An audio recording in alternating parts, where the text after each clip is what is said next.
हाफिज नईम रहमान साहब का बड़ा मुतालबा सामने आया कि काकड़ को पकड़ो। बागी की बगावत हुई है, यानी जावेद हाशमी साहब ने, और उन्होंने जो बात कही है ना कह के भी वो बहुत बड़ी बात कह गई, यानी अहमद डोगर पाकिस्तान तहरीक इंसाफ के सीनियर रहनुमा, उनके हवाले से उसी हल्के से वो इलेक्शन जीते हैं। नून लीग को झटका, कई बड़े बड़े लीडर जो हैं वो नई सियासी जमात में, ये सारी बातें आज की इस वीडियो में करते हैं।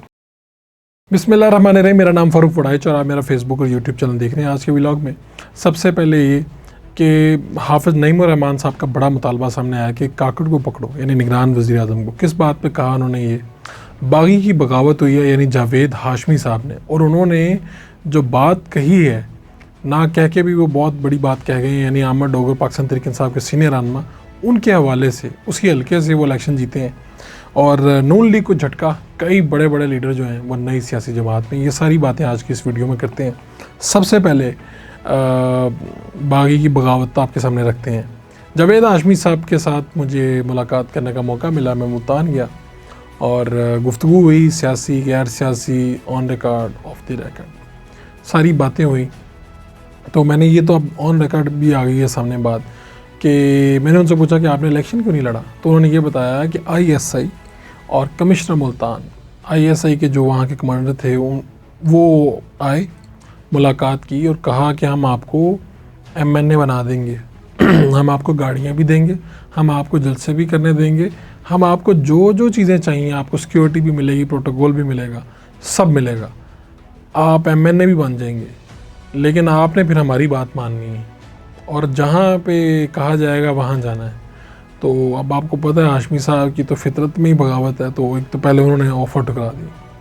अब ये सारी जब उन्होंने बात सुनाई तो मैं बड़ा परेशान और हैरान रहा, क्योंकि अगर आपको याद हो तो मुल्तान का ये वही हल्का है जहाँ से जहांगीर तरीन और अहमद डोगर साहब का मुकाबला हुआ था। हाशमी साहब ने बहरहाल सूरत हाल देखते हुए वो पीछे हट गए, उन्होंने इलेक्शन नहीं लड़ा। वहाँ से अहमद डोगर साहब का और तरीन साहब का, जहांगीर तरीन साहब का मुकाबला हुआ। अब एक आम तासुर तो यही है कि जहांगीर तरीन इस्टेब्लिशमेंट के आदमी थे, IPP पार्टी बना रहे थे, ये है वो है, ये सारे सवाल मेरे जहन में भी थे। तो मैंने जब जावेद हाशमी साहब के सामने ये सवाल रखा कि हुजूर वो तो इस्टेब्लिशमेंट के आदमी थे, वो हार गए यहाँ से, तो अहमद डोगर जीत गए, अहमद डोगर जैसा सरकश बागी वो जीत गया।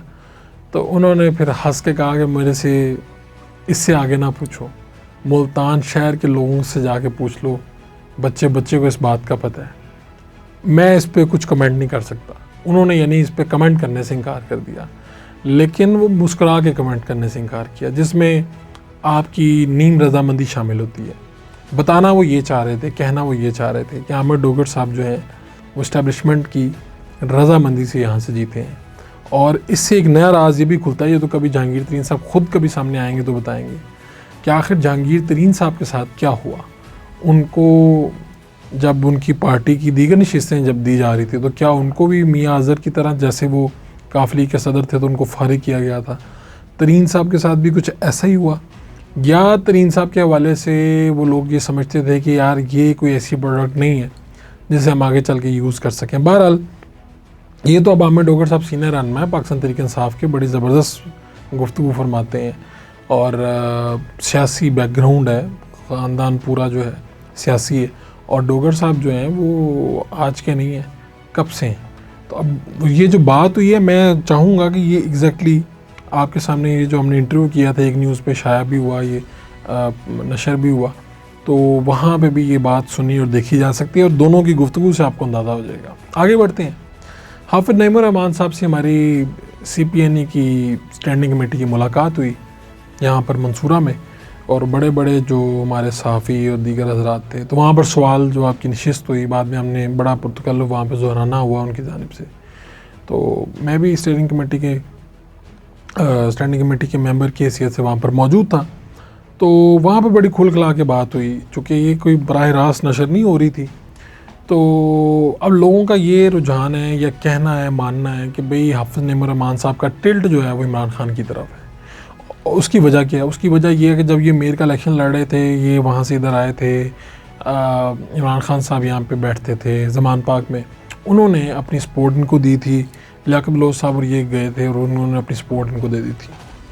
वो अलग बात है कि इमरान खान साहब की सपोर्ट के बावजूद पाकिस्तान तहरीक इंसाफ के वहाँ के लोग दगा कर गए और वो मेयर नहीं बन सके।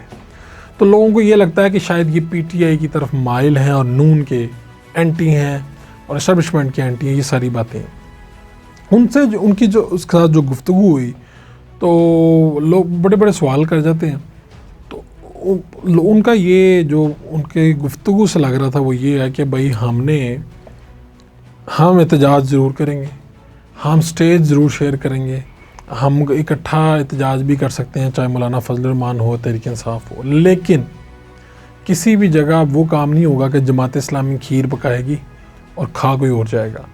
अगर आप पनामा केस देखें तो जमात इस्लामी ही थी जो अदालत गई थी, सिराजुल्लाह उस वक्त के अमीर थे, लेकिन दिलचस्प बात यह है कि वो जो खीर बनी थी वो खा खैर अपने कप्तान गए।